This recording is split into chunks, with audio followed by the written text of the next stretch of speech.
This is the Lone Crater YouTube. We hope this video helps. You start by opening VLC and loading the audio you want to shape. Once the file is playing, pause if the volume is high so adjustments are safe. Make sure you're on a desktop build. Some mobile versions hide advanced audio controls. Next, go to the Tools menu and select Effects and Filters. This opens the window where the equalizer lives.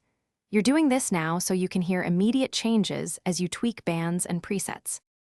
Once the Effects and Filters window is open, select Audio Effects and then the Equalizer tab. Turn the graphic equalizer on so sliders respond in real time. This is how you control bass, mids, and treble across 10 bands. Move one slider at a time and listen, small changes matter.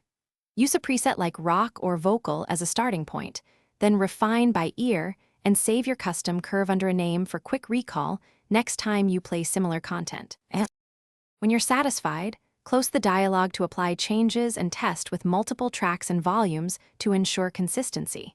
If you hear clipping or distortion, make smaller adjustments or reset any boosted bands towards 0 dB. Excessive gain causes problems. Once done, save presets and remember to disable the equalizer when not needed to avoid unintentional color on other audio. If settings don't stick or audio breaks, turn off effects and restart VLC. That usually clears state issues.